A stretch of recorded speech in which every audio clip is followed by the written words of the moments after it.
Have you ever looked at the world around you and felt like something was off, like a glitch in the Matrix? That feeling of déjà vu, the strange coincidences, the seemingly unbreakable laws of physics.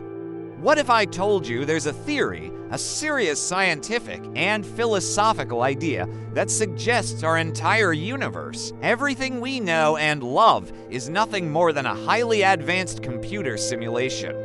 This is the simulation hypothesis. It sounds like science fiction, but it's an idea that philosophers and physicists have been debating for decades.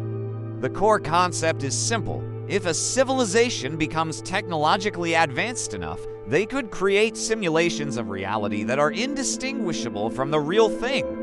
And if they can create one, they can create billions. If that's the case, statistically speaking, it's far more likely that we are one of those simulations than the one, original, base reality. Think about the video games we have today.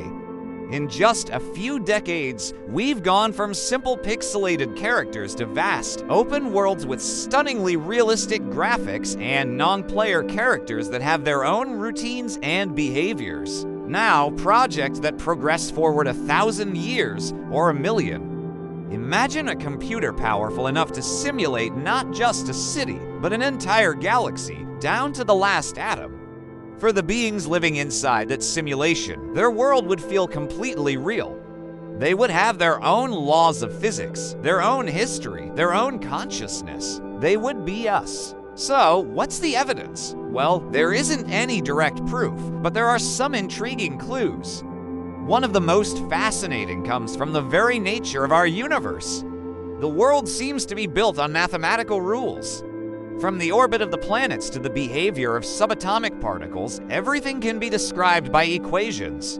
The universe also appears to be pixelated, in a sense. At the smallest possible scale, the Planck length, space, and time are no longer smooth and continuous.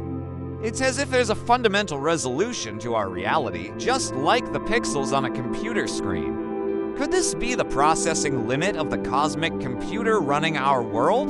Then there's the fine-tuning problem. The fundamental constants of our universe, like the strength of gravity or the mass of an electron, are exquisitely balanced. If any of these values were just a tiny bit different, life as we know it couldn't exist. Stars wouldn't form, atoms wouldn't be stable.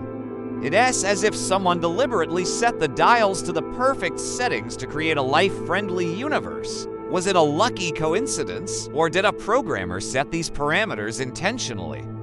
Famous thinkers like Nick Bostrom, a philosopher at Oxford University, have laid out a compelling argument.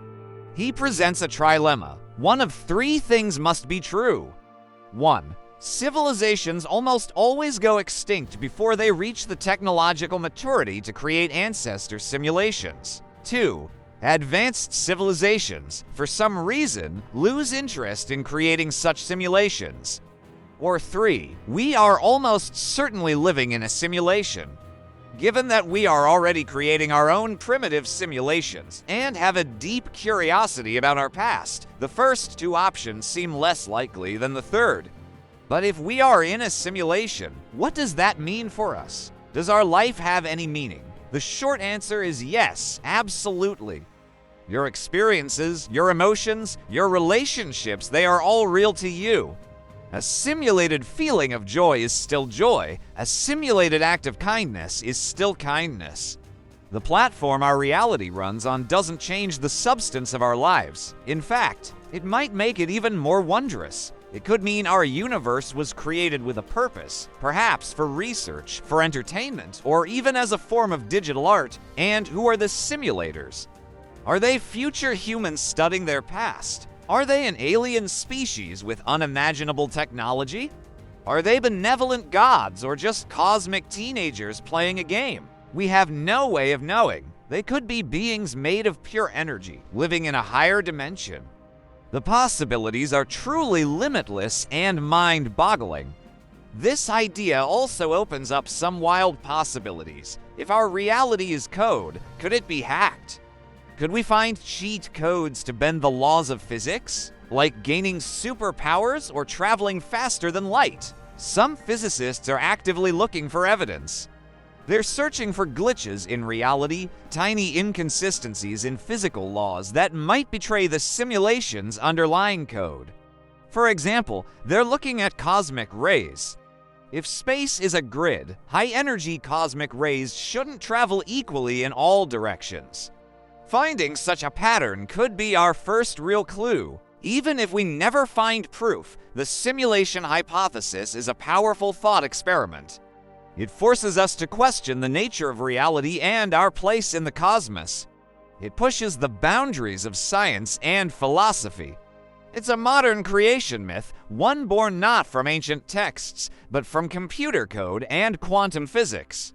So, what should we do with this information? Live better. If this is a simulation, let's make it a good one. Let's be the characters that the simulators, whoever they are, would be proud of. Explore, create, love, and learn. Push the boundaries of what's possible within the rules of our programmed world. Maybe, just maybe, if we become interesting enough, the simulators won't turn the program off. Or even better, maybe our own destiny is to one day create simulations of our own, continuing the cycle in an infinite cosmic recursion. The next time you see a beautiful sunset, or witness an act of pure compassion, or just ponder the stars, take a moment. Consider the possibility that all of this intricate beauty is the product of an incredible cosmic program. It doesn't make it any less real. It just makes it infinitely more fascinating. What do you think? Are we living in a simulation? Let me know your thoughts in the comments below. And if you enjoyed this journey down the rabbit hole, make sure to like this video and subscribe for more mind-bending content. Thanks for watching.